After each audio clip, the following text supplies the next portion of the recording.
Yeah. Kasi di ba sabi mo dapat may bayad? Sabi sa application natin. What violation?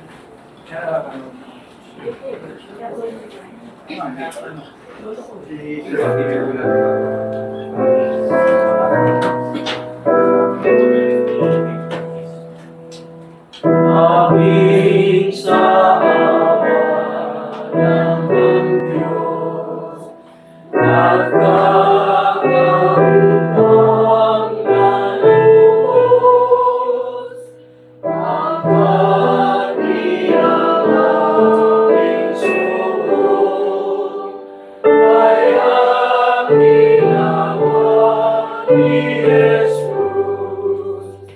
Aming panambahan takot, ay di namin yan ilapos. Ang kanyang buhay ay handog, napakayaman niyang buo. Ang sinimulan niya sa'kin, nagising kay atapusin. Ang pangako niya ay amin, pag-ibig niya babaruhin. Ang manang sakit dumating, sa lupa kung saan manggaling, ay di magpapalay sa atin.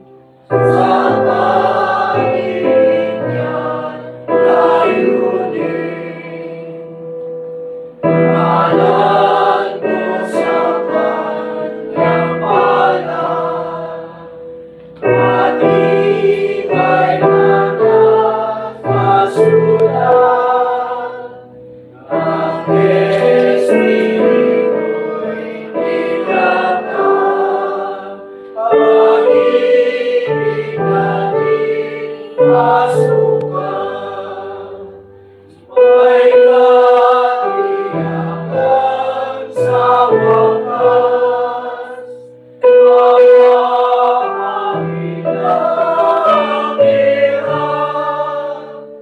Ang lumang bagay lipas, babaguhin na ang lahat.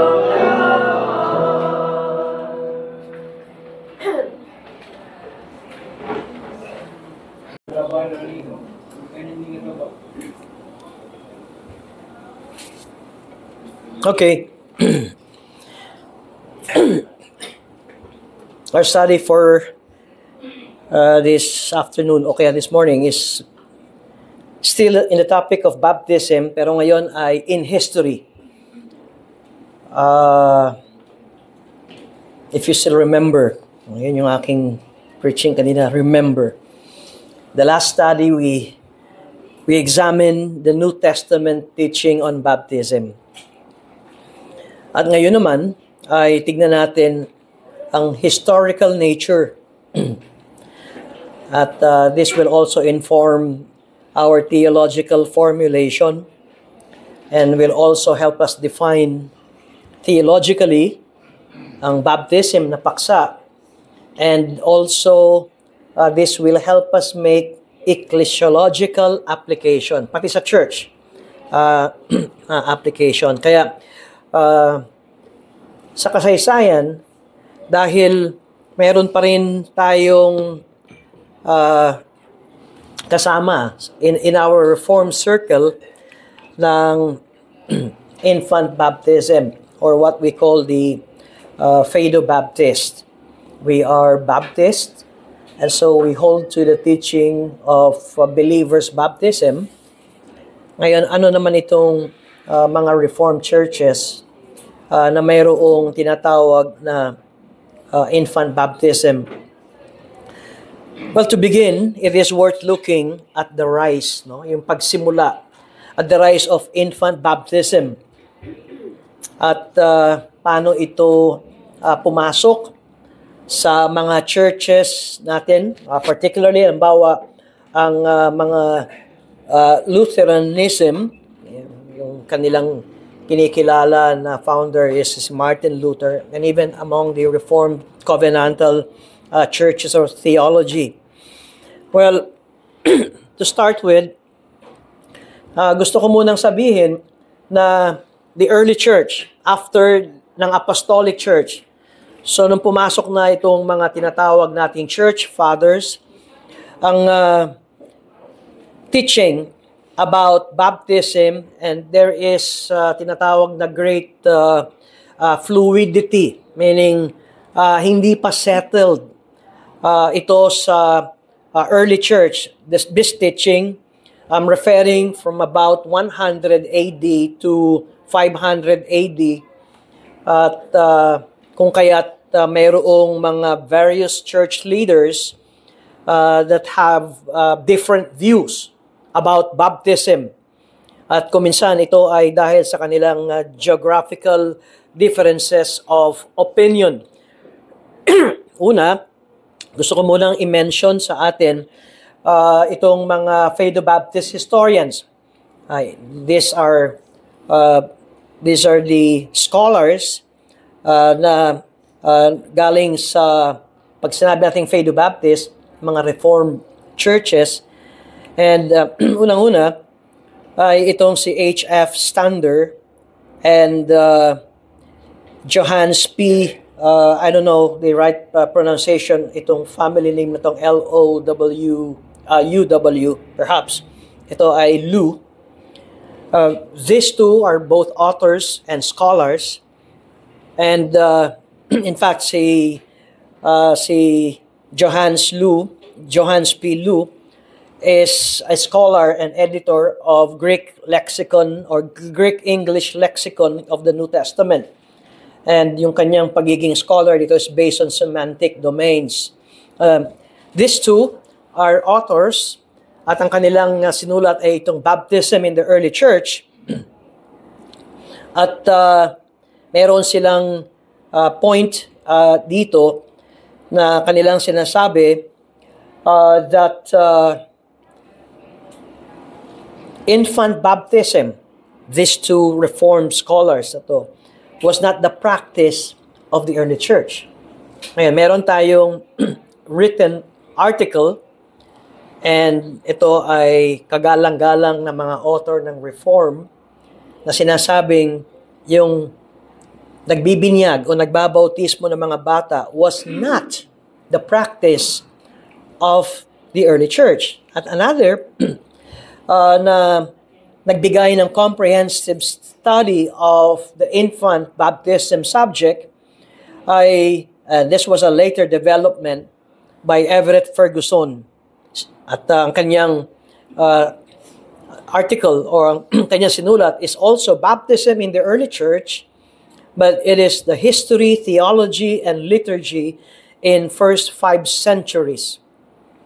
At yun din ang kanilang point na may evidence na hindi ito practice ng early church. Of course, kilala nyo sa Sinclair Ferguson.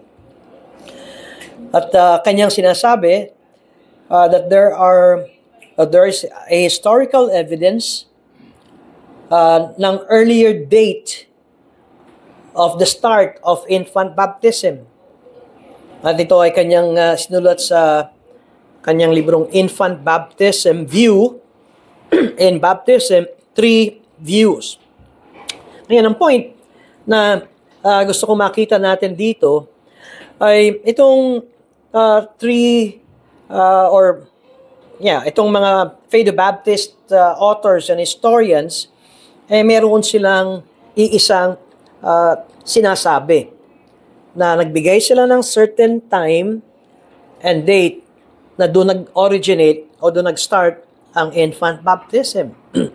And so pag tinignan natin, therefore, hindi natin makikita ang infant baptism practice during the apostolic and also after the apostles or the post-apostolic. Rather than trace the flow of thought, no? Dito sa sinasabi nila, tignan natin itong, mas mainam na tignan natin ang tinatawag kong patristic time or era ng early church. Pag sinabi natin patristic era, patristic derives from the Latin word patres or meaning fathers. And ito ay ginagamit historically to describe the writings of the church fathers. At ito ay ang mga early Christians who defended the gospel against misunderstandings and even rival doctrines. At sumulat sila. They wrote sermons and even extensive commentaries on the Bible. And ni-record nila ito at ito ay nailagay sa church history and brought together the best thought of their age.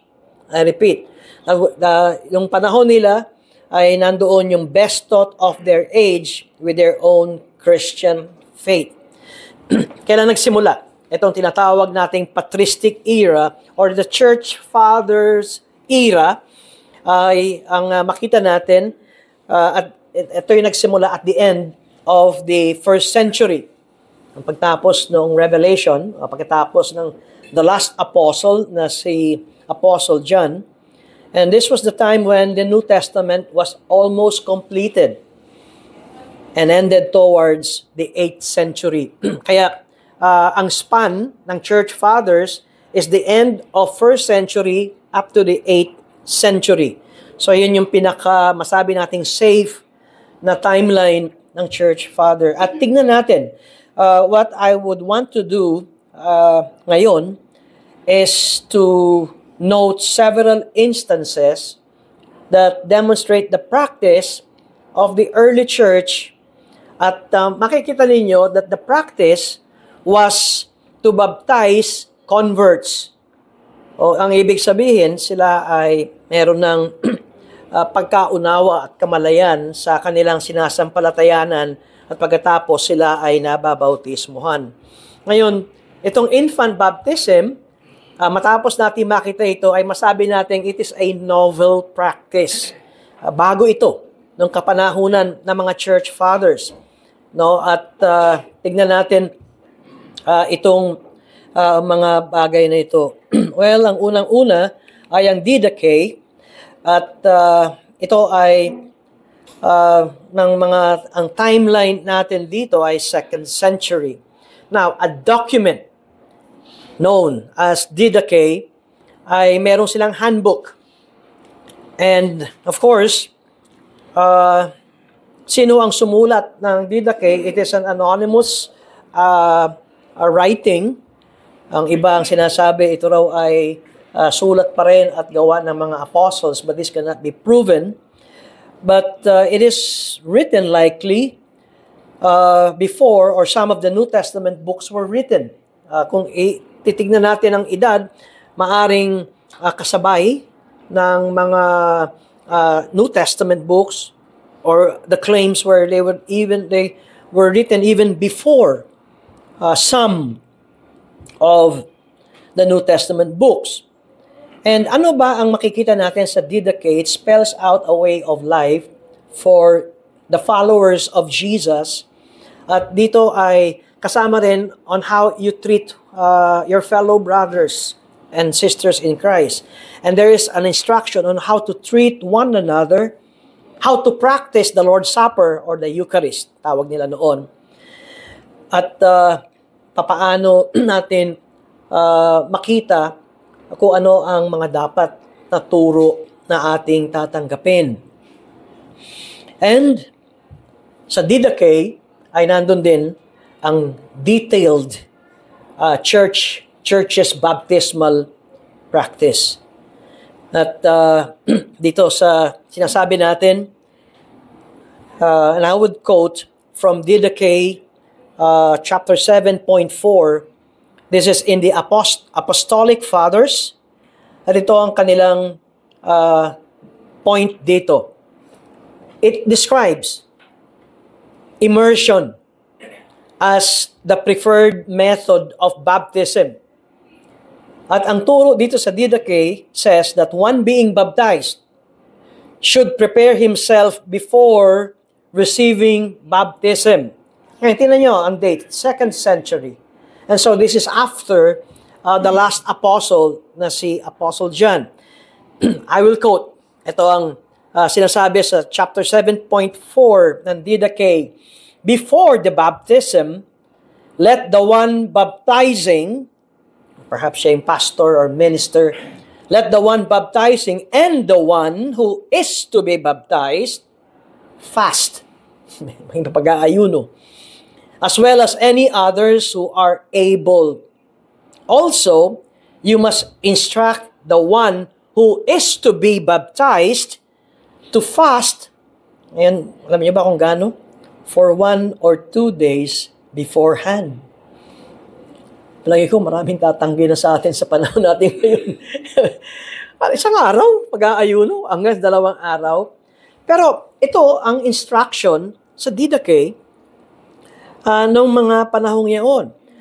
That if you are a candidate for water baptism, ay kailangan mag-ayuno ka. You have to prepare yourself. And preparation includes fasting a day or 2. Hinang-hina na siguro yun. Ngayon, pwede bang mag-ayuno ang mga infants? Hindi, di ba? So, yun nga yung point. If we apply this to infants, infants are not able to fast. Kaya, ang point natin ito ay even the 2nd century ay meron ng ganitong katuruan na ang mga pwede lamang mag-ayuno ay yung mga may edad na. Si Justin Martyr, in-echo niya ang idea, and this is in the middle of the 2nd century, Justin Martyr echoed the idea that baptism was reserved for those who had made a commitment to follow Christ. And I will quote dito sa kanyang First Apology 61 in the Ante-Nicene Fathers.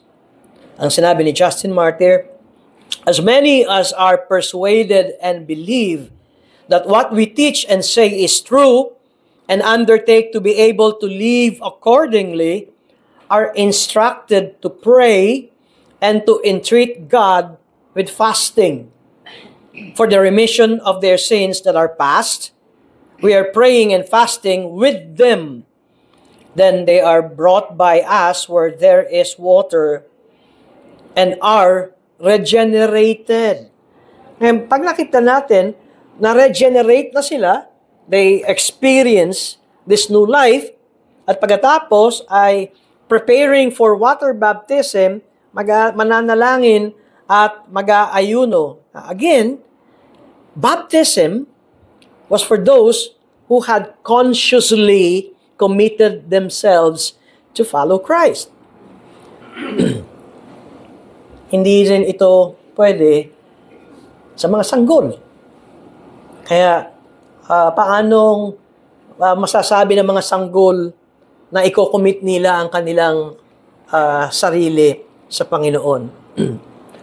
Ngayon, kung kayo ay Katoliko dati at kayo ay nagpabinyag ng inyong anak o kaya kayo ay natawag ng mga ninong at ninang na simbahan ng pare, mapapansin nyo, ang tinatanong ng pare, hindi yung bata.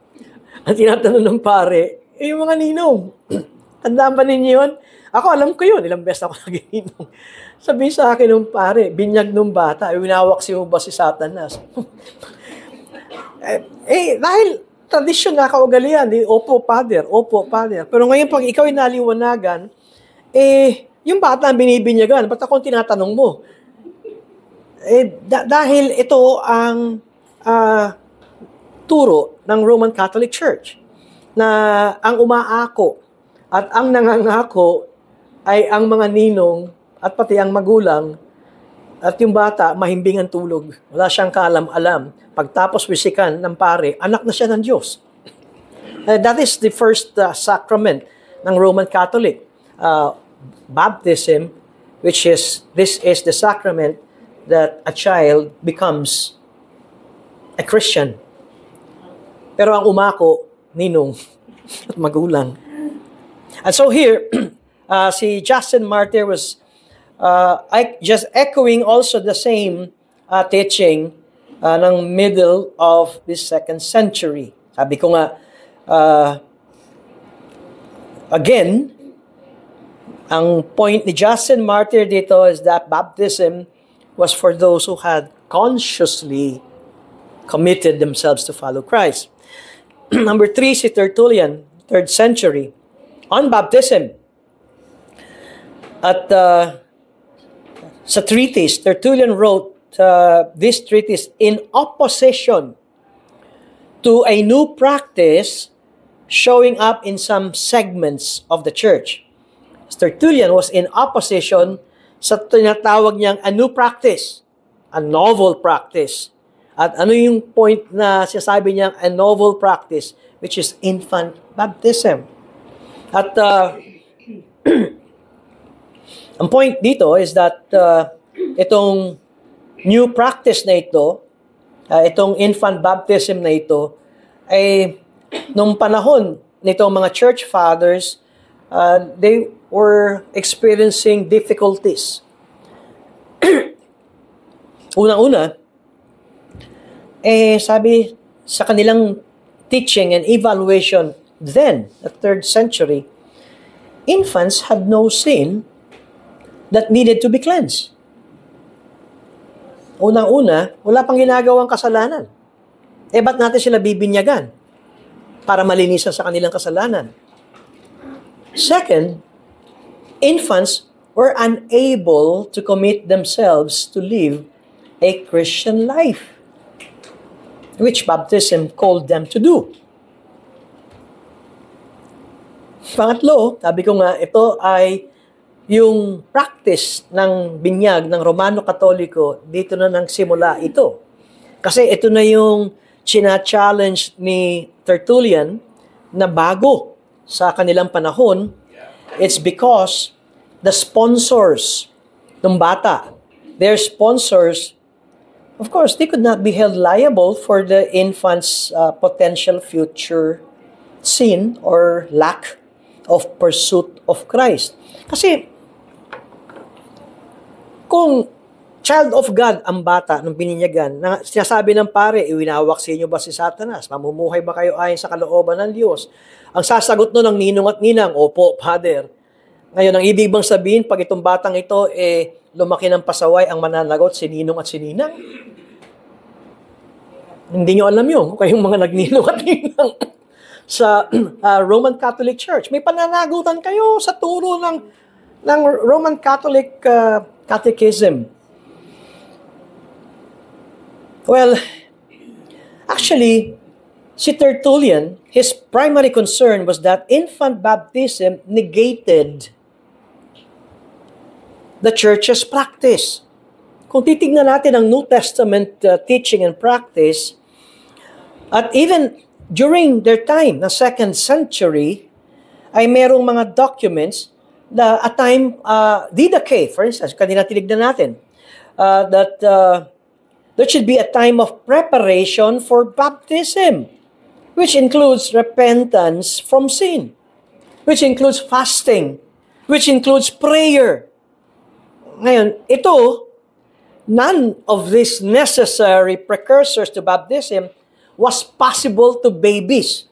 Imposible sa mga sanggol ito. Kaya, posible ito, maari, sa mga young children. Meaning, those who are older. Siguro, yung mga marunong na magbasa, na nakakaunawa na. Kaya, yung point ni Tertullian dito, this is a negation. Ito ay taliwas sa turo ng New Testament at taliwas din sa practice ng kanilang kapanahunan. ng si Tertullian ay nasa 3rd century.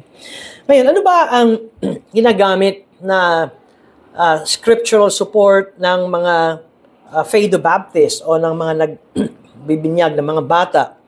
Well, di ba, ang kanilang ginagamit na text ay nung sinabi ng Panginoon, huwag niyong pigilan ang mga bata, no? Let them come to me, for theirs is the kingdom of God. Pero ito ang sinabi ni Tertullian, the right interpretation of this ay kanyang sinabing, well, the Lord does indeed say, do not forbid them to come to me, let them come while they are growing up. You see the interpretation of Tertullian. Let them come while they are learning where they are coming. Let them become Christians when they have become able to know Christ. And this was his treatise on baptism. Si Cyprian of Carthage naman ay in the same century, 3rd century, well, he penned his epistle, at tinawag itong Epistle 58.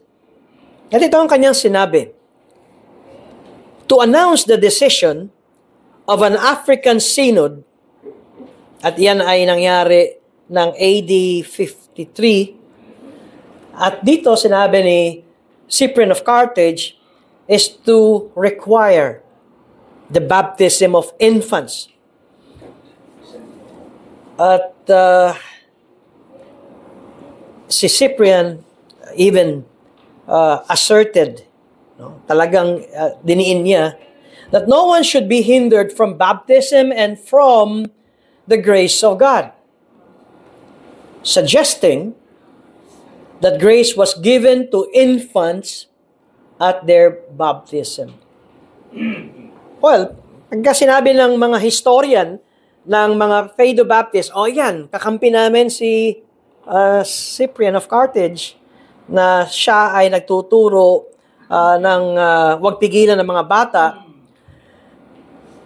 Pero still, ang point nating mga Baptist ay ito ay sa African Synod. Ito ay turo and in-stress ni Cyprian of Carthage sa African Synod, na in-announce niya na gumawa ang African Synod to require the baptism of infants. And what is my point here? The fact that it is a synod, meaning it is a regional synod. Anong ibig kong sabihin? It was a regional synod that was called to discuss infant baptism. Therefore, this practice was not universal. Even in the mid-3rd century, it was not universal. Meron lamang mangilan-ngilan na mga lugar at na mga grupo ng mga early Christians. Si Gregory of Nazianzus ay ang kanyang deaths ay 389 or 390 AD. Kamatayan niya ito. Sino ba siya? It's one of the 3 Cappadocian Fathers. At siya ay matawag na central theologian in the East. At sa kanyang oration number 40, ang sinasabi niya patungkol sa baptism. Ito ang tinuturo niya. In fact, si Gregory, ang sabi niya that the church should delay baptism until somewhere around the child's 3rd year. Pwede lamang kumaari, huwag tayong magbinyag ng sanggol. 3 years old, pwede na.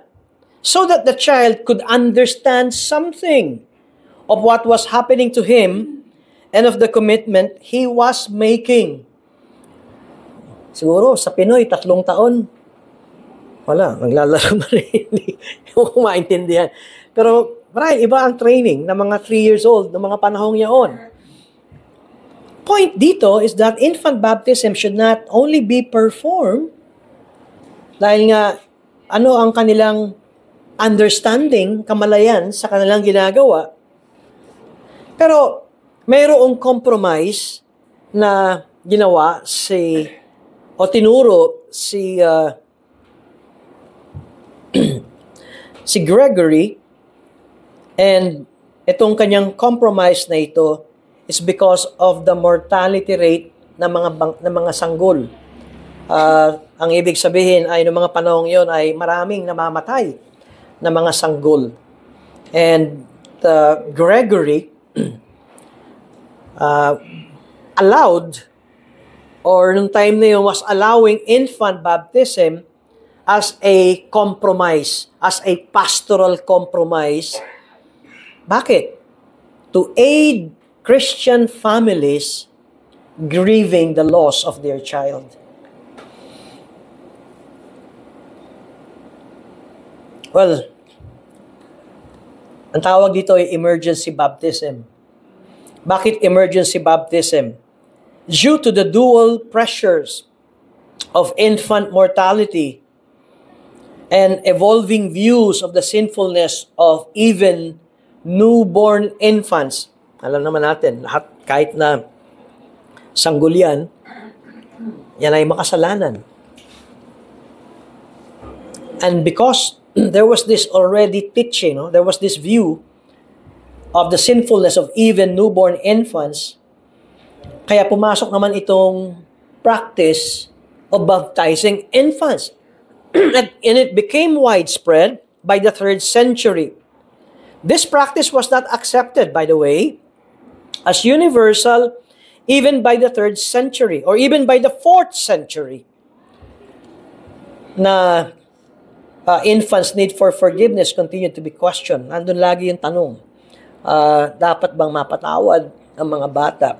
Ngayon, yung kaninang sinabi ko na Fado-Baptist historian na si Stander and Luke, they conclude their studies in this way. Itong sinabi nila, in the first centuries, or in the first 4 centuries of Christianity, the literature on baptism clearly shows how, in the majority of instances, it was persons of responsible age, meaning generally adults and grown children who were recipients of baptism.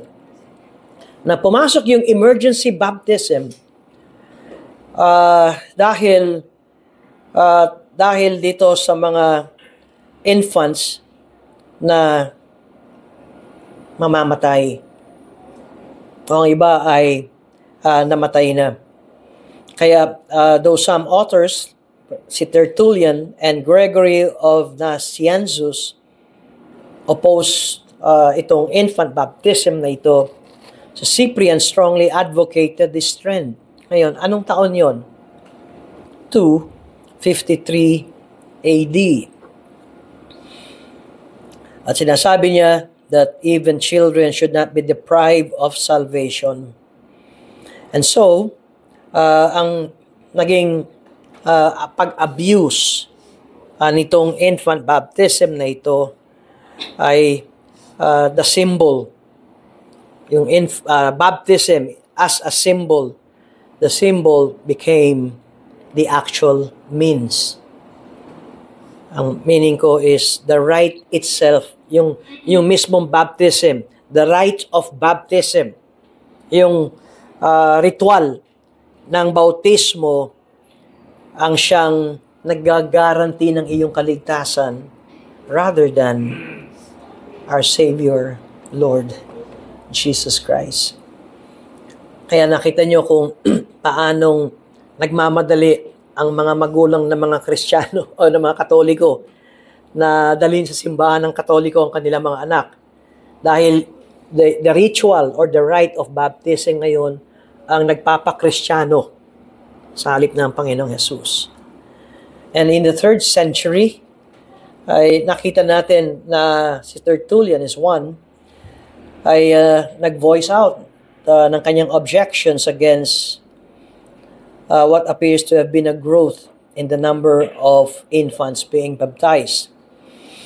At pagdating ng 4th century, ay tinanggap na ang infant baptism with adult baptism. So sabay na.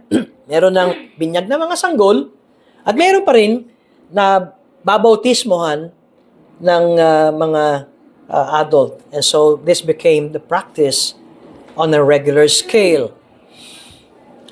At masabi natin na, well, according to the Reformed or Fado-Baptist scholars na si Stander and Lu, ito sa kanilang author o libro na Baptism in the Early Church, pagpasok ng 4th century, infant baptism became to develop into a generally accepted custom.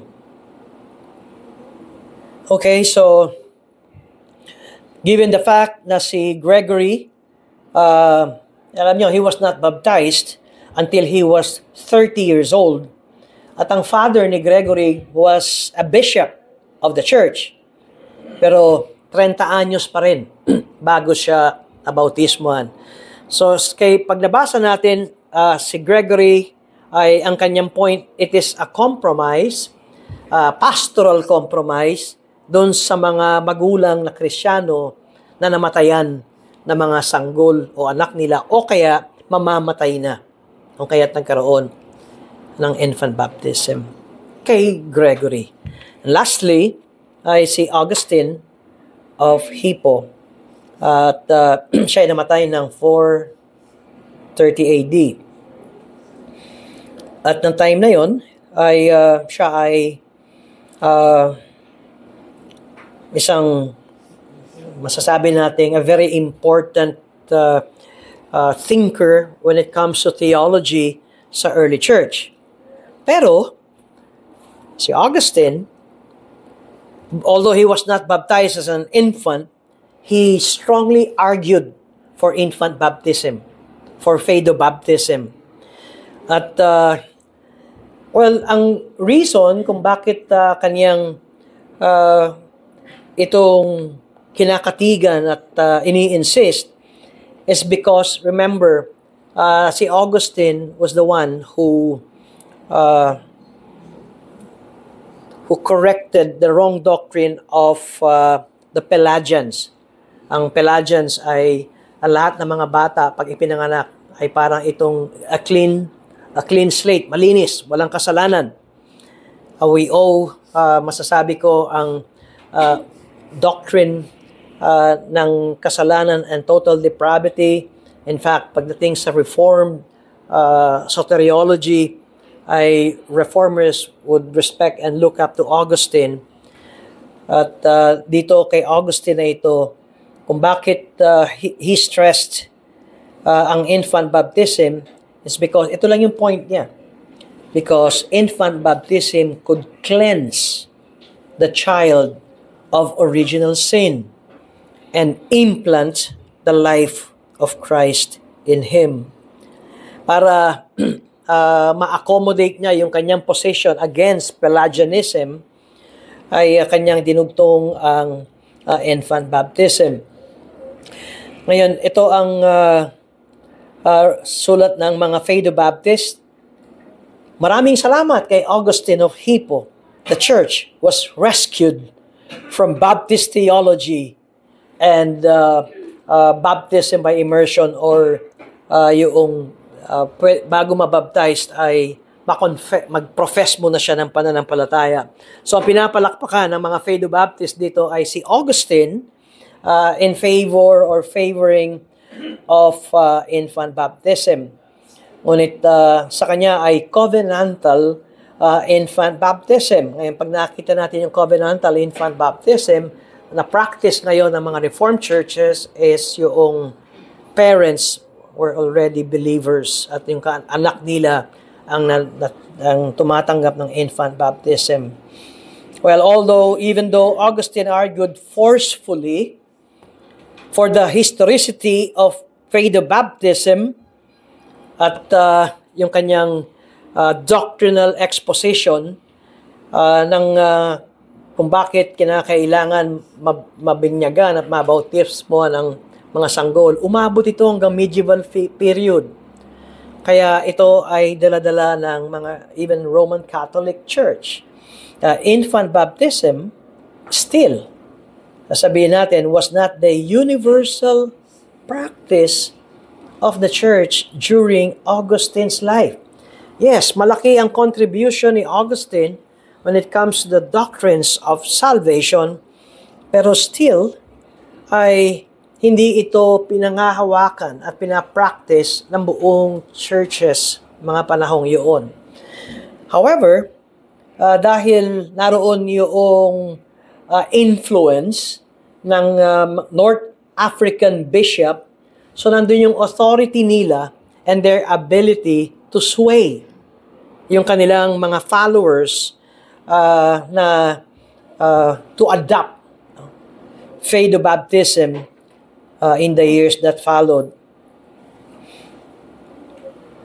Well, let me read to you itong sulat ni David F. Wright. This is Augustine and Transformation of Baptism in the Origins of Christendom in the West. And I will quote, "Before Augustine of Hippo, baptismal practice and theology assumed the active participation of converts. Baptism of infants and children took place, but far from routinely and perhaps primarily in cases of illness.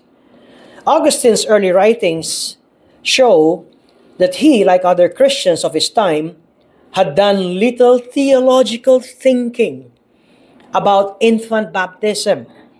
On baptism, they are neither passionate nor profound. A new clarity came to his treatment of baptism after, more or less, 410 in his anti-Pelagian writings. Theologically, he came to believe that infant baptism was the sole cure for the guilt of original sin. Practically, he came to advocate the universal baptism of infants soon after their birth. Si Augustine. The result was a devaluation of baptism in the West, which did much to determine the contours of Christendom. Malaki man ang contribution ni Augustine sa doctrines ng salvation, meron din siyang malaking contribution sa pagbibinyag ng mga bata. At ito ay umabot hanggang medieval at hanggang sa panahon natin ngayon. Okay, so in the Western Church, out of which Protestantism sprang, itong teaching ni Augustine that original sin made infants liable to future punishment. At para wag matakot at mangamba ang mga magulang ng mga Kristiyano, and also about the high infant mortality rates. Kaya dahil dito ay nung panahon ni Augustine at ng kanyang turo ay nagkaroon ng theological and pastoral teaching respectively behind the adoption of infant baptism. So, historical muna tayo ng konti. Ito yung aking mga pinagkuhanan ng mga references na ito. May question po ba tayo? We still have 5 minutes.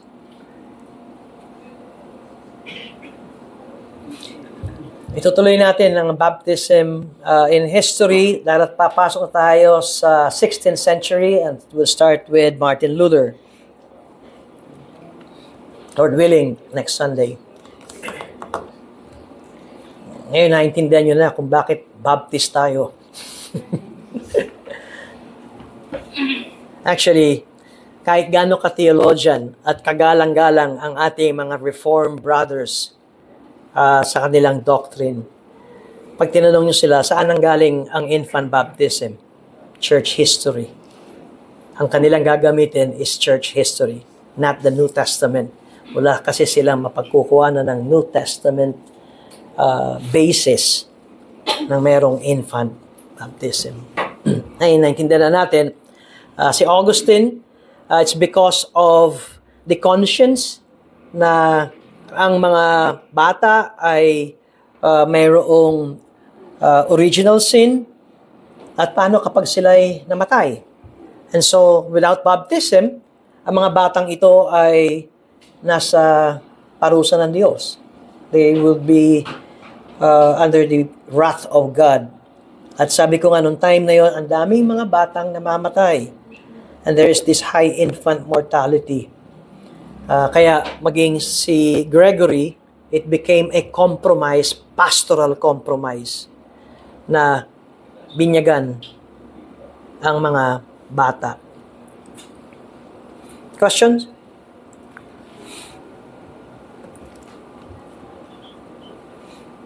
Okay, paano sa mga baptism? Sige. Tama ba na para sa... Okay lang ba para sa Christian parents na para lang makapag-comply, example, may school, Roman Catholic school, na ang i-accept lang nila may mga baptismal certificate ng mga bata. Tapos anak nila gusto nilang pag-aralin sa Roman Catholic school. Okay lang ba na, anyway, mali naman yung doctrine nila sa about yung mga child baptism. Parang compliance lang. Anong gagawin? Pabinyagan na rin sa Roman Catholic ang anak nila para makapag-comply lang ng baptismal certificate. Oh, if you're a Christian parent, there is already a compromise there. No, yun yung point eh. There's already a compromise na dadali mo sa pari para mabinyagan ng iyong anak. Pero let's face it, aminin natin.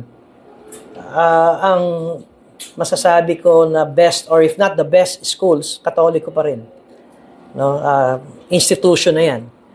Na mga especially kung malapit ka sa iyong lugar, talagang ang Catholic schools are really known for sabi ko nga one of the best or if not the best education. Kaya minsan may mga magulang na they would compromise para turuan. On the other hand, titignan mo rin naman na ang ituturo sa bata ay si Mary. Ang ituturo sa bata ay luluhod ka sa mga santo, mga rebulto. Ang ituturo sa bata ay ang kahalagahan ng misa. Kung merong Catholic schools na they would accept students na non-Christian, siguro yun na lang yung option. Ngayon, about baptismal certificate, ginawa ko na ito minsan. They were asked to submit a baptismal certificate. Ang sabi nila, wala po kaming baptism ng sanggol. Kaya, ang ginawa ko ay nag-issue ako ng certificate of non-baptism. Tinanggap naman. Tatandaan yun. Na nakalagay doon na itong magulang na ito ay members of ng church na ito na does not practice infant baptism. Kaya this certification is a certification of parang yung Senomar, certificate of no marriage. Ito naman is a certificate of no infant baptism. Tinanggap. At oo, ano yun, Catholic school yun. Hindi siguro ganun ka sagrado, pero mayroong mga Catholic school na kinakailangan ng estudyante ay talagang Katoliko. At may ebidensyang Katoliko, meron kang baptismal certificate. Siguro maghanap ng ibang paaralan na medyo maluwag-luwag pagdating doon sa requirement. Tatandaan ko noon sa amin sa UST, si Brother Ralph. Pero si Brother Ralph, high school. Methodist na si Brother Ralph, nakapasok sa UST. Hindi ko nga alam na Methodist. Nalaman ko lang, nung born again na kami pareho. Sabi ko, paano ka nakapasok sa UST? So, may mga ganon. Siguro, hindi grade school. Alam ko, no, yung pag-grade school, mas mahigpit ang mga Catholic schools. May alam ka bang Catholic school na maluhag? Catholic school. May mga classmates akong Protestants. Saan yan? Oh, sa Claret. Oh, Claret. Oo. Hindi umate ng religion class. So may mga timo, ang point lang naman, sasabihin lang naman sa iyo sa enrollment, wag mo lang dedebatehin yung iyong religion teacher. Pero ang alam ko, sinabi kay Ralph noon ay pwede siyang hindi umattend ng mass. Kasi Methodist siya. Question, follow-up? Kasi sa Roman Catholic School, di ba, required na rin magkaroon ng mga communion, pag kami mga mass, pag kami mga retreat, recollection. Paano yun kung... Yun nga yung kay Brother Ralph, alam ko sinabi niya na hindi siya na-require ng umattend ng mass, hindi siya na-require ng umattend ng mass. Lalo hindi siya required na mag-communion. Siguro kung ikaw ay grade school kasi very strong ang Catholic school sa First Holy Communion, di ba? Kailan 7 years old yun. Alam ko grade 1 yun kasi grade 1 ako noon. May picture pa ako noon.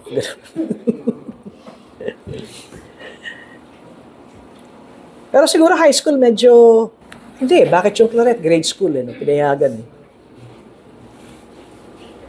Pero ako pag tinanong ako, well, sasabihin ko talaga, institution ng Catholic school when it comes to education.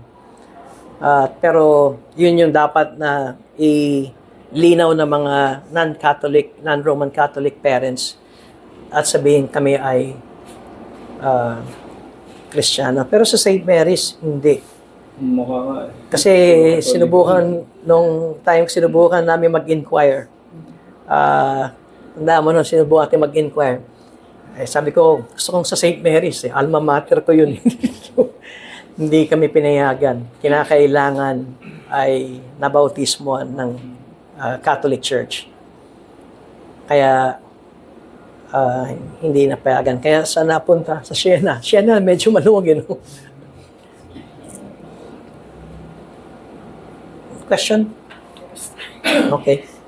In connection dun sa tanong ni Brother Kuya Mario, kung gano'n na tayo bilang mananampalataya na nais natin mabigyan ng mabuting o magandang edukasyon ng ating mga anak by enrolling them to a Catholic school na alam natin na mataas ang standard, kung ganun palang alam na natin mako-compromise yung ating pananampalataya and still pinasok pa rin natin to submit to their requirements such as yung ganyang mga pag-attend ng misa or pag-submit ng baptism or magpabaptize yung anak, hindi kaya iyon ay parang sinasabi na rin natin na hindi pa tayo totohanang nagtitiwala sa kakayahan ng Diyos na bigyan tayo ng edukasyon other than na ibibigay ng maling pananampalataya? Hindi kaya gano'n ang... Yeah, it is a compromise. Ang point ko ron, pagka gano'n,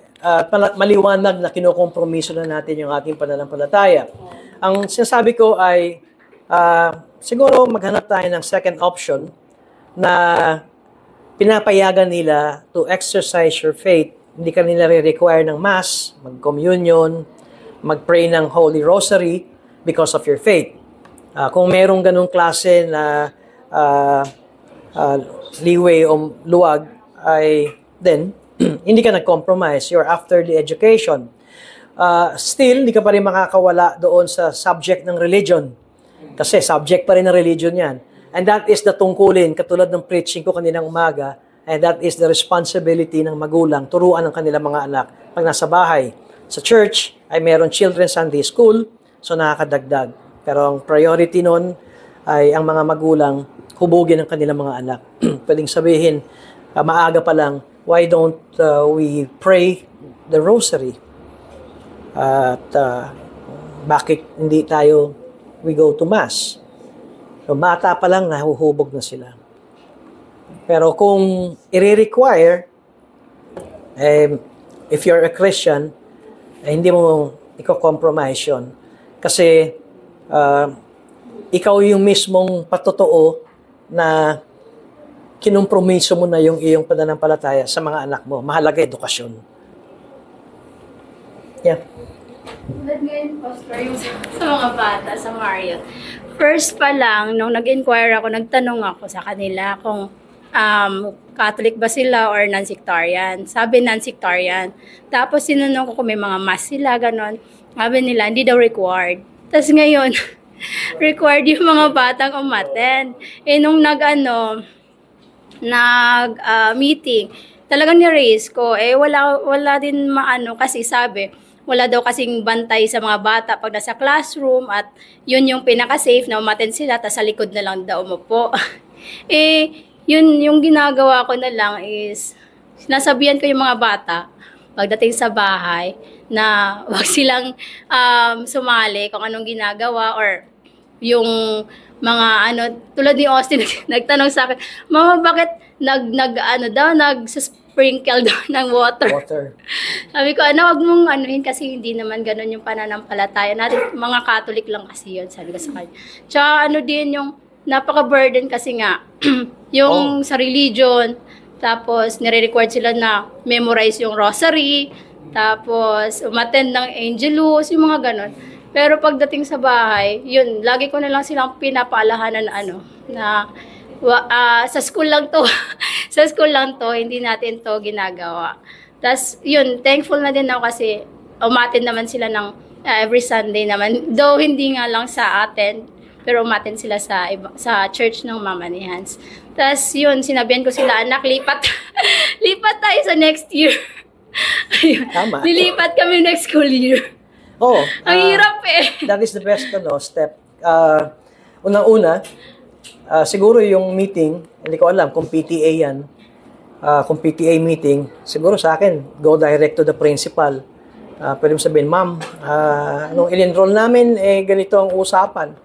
Ngayon, kung ang protection ng mga bata ang inyong sinasabi, kung sila nasa likod, kasi baka yung safety, baka lumabas at mag-ikot-ikot hanggang sa mawala. Yun na lamang. Sa ngayon, ay ang talagang pagtutuwid at paghubog sa magulang. At meron ka pang ilang buwan na maghanap at mag-search na. May kalahating taon ka pa na kayo maghanap. Nangyayari lang din kasi ako nung sinapayas na kami ng almost more than half kasi ng tuition fee ng dalawa. Sabi ko, ang laki ng yun after 1 month yung yung parang parents anong tawag doon? Hindi siya PTA yung parang yung sa first yun Anong tawag doon? Orientation. Tapos doon ko nalaman, tapos niraise ko talaga ng question sa buong sa mga parents, daming parents. Tapos yun nga din yung nila. Sige. May 6 na buwan ka pa. Yun nga, after 1 month sabi ko sa mga anak, lipat tayo next school year. After 1 month lang. Kaumpisa pa lang. Kaumpisa pa lang po, sabi ko, lipat tayo next school year na tapusin lang natin. Well, meron mga schools naman talaga na maganda education na hindi nila sasakali ng mga estudyante nila. Questions? Meron pa? Okay. Inisip ko lang, during the early times na merong infant baptism, meron po kayang special prayers that they utter whenever they do infant baptism before, since you have mentioned na it's out of conscience kasi dahil may original sin nga ang bata. So, ano kaya yung mga klaseng prayers that they have or the content of their prayers before whenever they do infant baptism? Okay, research ko pa yan. Prayer. Yeah, prayer. Pero siguro, that will be a work in progress para sa akin. Pero yung point lang, those who are opposed to infant baptism but compromised is because of, number one, the infant high mortality rate. Magkaroon lang ng peace of mind ang mga magulang. And number two, kung bakit namayagpag yung infant baptism dahil sa doctrine ni Augustine about the original sin. Lahat, original sin, na kinontra niya si Pelagius. Augustine was very biblical on that, no? Yung original sin. Kaya lamang, as I compromise, paano yung mga bata at mga anak namin, kaya makikita ninyo ay talagang kung bakit lalong lumakas ang infant baptism, ay laging nakakonekta doon sa infant mortality rate, namamatay mga bata, plus yung mga anak ng mga church members. Siguro sa atin, well, Pastor, if we don't baptize infants, paano pag namatay yung aming anak? So, kung ilalagay natin yung tanong ngayon at yung issue noon, ay papaano when we have this funeral wake, paano natin babalansehin ito, di ba? Kaya siguro meron tayong nakita sa scripture, the baptism of the dead, na sinabi ni Apostle Paul, dahil baka Christians na ito na hindi pa nabautismoan pero namatay. Pero sabi ko nga, that is just one passage. At alam naman natin, formulating doctrines ay hindi lamang isang talata, hindi tatayo yan. Kailangan, if we follow the biblical position of testimonies or witnesses, 2 or 3. Kaya kung isa lang, ay wag na nating insist na maging doktrina yan. So, papaano sa atin as Baptist? Hindi tayo nagbibinyag ng mga bata. Saan sila? Pagka pumunta. Dahil alam naman natin, lahat makasalanan. Well, I think we just have to rely on the justice of God and the mercy of God as Baptist. Unang-una, yes, ang sanggol ay sinner because of Adam's sin, pero on the other hand, because he is the only just judge na talagang kayang timbangin lahat, wala pa nagagawang kasalanan ito. So wala siyang actual sin. And so based on that, ay pwede nating sabihin na sumandig tayo at panghawakan natin that our God is a merciful God, our God is a gracious God, our God is a just God. So how would God deal infants na namatay? Well, based on who God is, that's where our hope lies. Kaysa dagdagan natin ang infant baptism na hindi tatayo sa scripture. In fact, sa 1689 Baptist Confession of Faith, which I would not subscribe, meron tinawag doon na elect infants. Ibig sabihin, meron ding non-elect infants. So, yun yung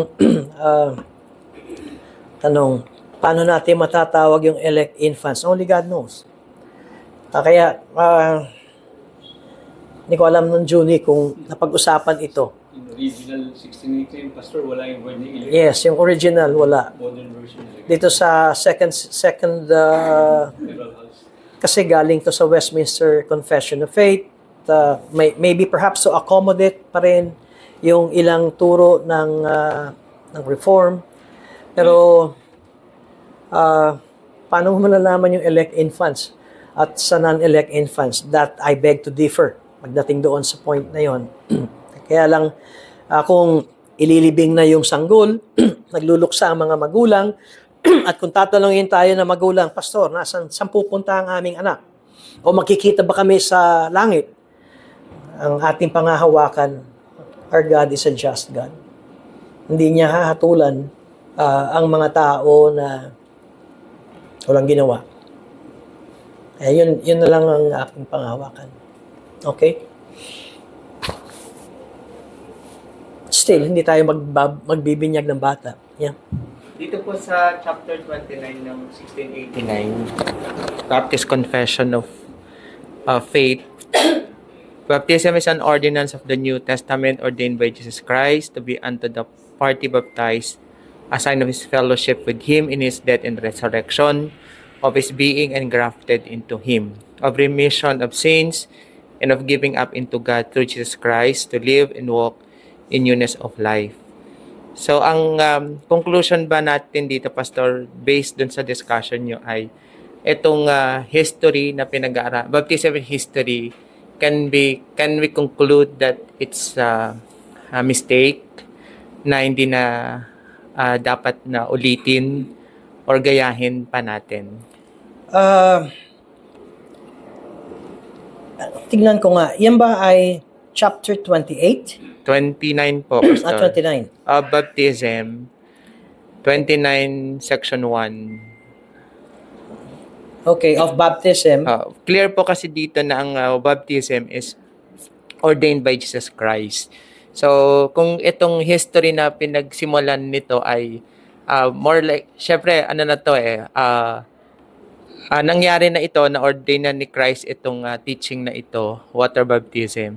And yet, yung mga yung mga patri, yung mga fathers, ay nag-perform pa rin sila ng infant baptism. So doon pa lang po, Pastor, ay meron ng maliwanag na turo. And yet, ay nagkaroon sila pa rin ng sarili nilang turo ba ito? Kasi nga, sabi niyo kanina, hindi naman ito mag-stand kung ang scripture ang pagbabasihan po nila. Kung narinig nyo kanina, sabi ko, these church fathers are the best thinkers of their time. Yun yung point. They were, sasabi natin, best Christian thinkers of their time. Tingnan ninyo, 200 years after, o kaya, in a span of 200 years after the apostles, yung last apostles, sila ang nagtuloy-tuloy. Kaya, although meron silang contribution sa kanilang doctrinal teaching, pero meron ding mga areas na sa ngayon, kung titignan natin, ay hindi sumasang-ayon sa biblical teaching. Okay, for instance, sabi ko nga, si Cyprian, in-insist niya of Carthage na lahat ay may karapatan sa biyaya ng Diyos. Kaya dapat mga bata. And then he stressed or insisted that infants should be baptized. Pero sa African Synod yun, doon lamang sa locality nila. And because they are masasabi natin na leaders at yung sway sa mga members nila ay nakukuha nila. Pero hindi nila hawak ang matatawag natin katulad ngayon na talagang we can really attest that we have a sound biblical position or theology. Katunayan ngayon, ang ginagawa natin ay meron tayong napulot at kinuha at ginamit yung turo ni Augustine when it comes to salvation. Pero ang mga Baptist ay binitawan yung kanyang infant baptism na pinaglalaban ni Augustine. And same with other church fathers. Kaya pag-ingatan din natin when we are studying doctrines and theology, makita natin na merong mga kagalang-galang na mga theologian, and yet meron silang, siguro ang tawagin ko, para bang blinders sa ibang theology. Katunayan, dapat sa atin ngayon, sa panahon natin ngayon, mas nakikita na natin mas maliwanag ang formulation o yung talagang tamang theology. Kaya pag tinanong mo, sila ay tahasang lumihis, siguro I would give them yung charity or love na because they were thinkers of their time, ay meron silang blinders sa area na ito. Para din yan, pag nakita natin yung next Sunday, Lord willing, si Martin Luther. Si Martin Luther ay sinasabi nating, actually they would call Martin Luther as the hero of Reformation. Dahil nga sa kanya nagsimula. Pero infant baptist, meron din siyang infant baptism. At Lord willing, we will take a short study on position ni Martin Luther. May contradiction sa kanya. Pagdating doon sa solas, and then kung bakit Martin Luther would defend infant baptism. Paano nangyayari yun? Sabi nung Baptist historian like si Wright, sa kanilang pag-aaral, hindi pinag-aralang mabuti ni Augustine ang theological teaching pagdating sa baptism. Bakit si Augustine ay diniin ang infant baptism? Number one, dahil sa kanyang teaching versus ng wrong doctrine noon, and of the high infant mortality rate. And doon, in-accommodate ngayon ni Augustine of Hippo. Kaya by the time ng 4th century, it was already observed or in practice. Pero kanina, tinignan natin, merong mga church fathers na even the Didache, sinasabi na, paano bibinyagan ng bata? Hindi makakapag-ayuno yan. Hindi makakapagpanalangin yan. Hindi makakapaghanda yan. So, based on that, tapos biglang ipapakita ng Pedro Baptist, meron din kaming kasaysayan na ito ang practice. Okay, so yan ay may kasaysayan which we agree, nakita natin, pero yan ay compromise dahil nga doon sa mga namamatay na mga bata. Pero meron din tayo mga teaching na pinakikita, baptism ay sa mga nagsisi ng kanilang kasalanan at sumampalataya sa Panginoon at maghahanda sila sa kanilang sarili. Ngayon, hindi ko sinasabi na yung mababautismo natin sa mga darating na araw ay mag-ayuno ng 2 araw. Yan ay naging practice noong 2nd century. Ang maliwanag lamang sa atin ay ang babautismo natin sa tubig, nauunawaan niya kung bakit siya nagpapabautismo, pinapahayag niya ang kanyang pananampalataya. Okay, paumanhin. Palagay ko, lumagpas na ako. Sabi ko, 5 minutes lang. Lumagpas tayo ng 20 minutes. Okay, so, pigil nyo na muna yung tanong. Meron pa naman tayo next Sunday patungkol dito sa history ng baptism. Pupunta tayo sa 16th century at tignan din natin ang mga covenantal reformers, katulad nila John Calvin, nila Zwingli, paano nila dinipensahan ang infant baptism. Awitin po natin itong awiting ito. Tumayo po tayong lahat. Manalangin muna tayo bago tayo umawit. Kami po ay nagpapasalamat, Panginoon, sa Sunday School na ito at tulungan nyo kami na lalo pang maging maliwanag sa amin ito. Hindi po namin sinasabi, O Diyos, sa mga nagpa-practice o nag-observe ng infant baptism na sila ay napapariwara sa kanilang pananampalataya.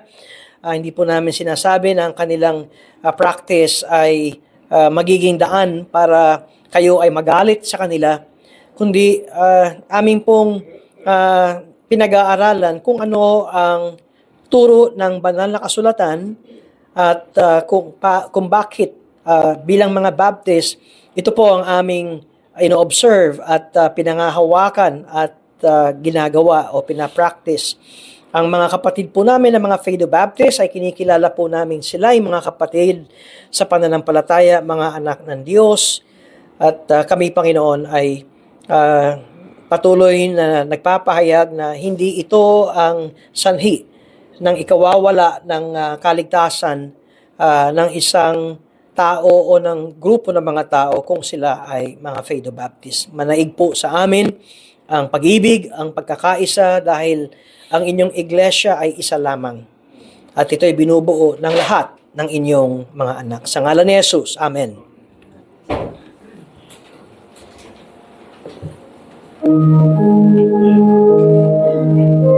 Tumayo po tayong lahat.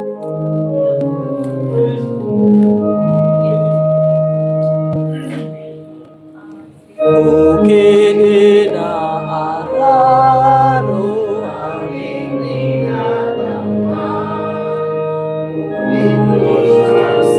mabubuhay sa ating halaman. Puto ay tumutubo nang sa kanyang layon. Ulan, araw at init sa tamang panahon. Lahat ng mabuti galing sa ating Diyos. Magpasalamat tayo sa kanyang likod.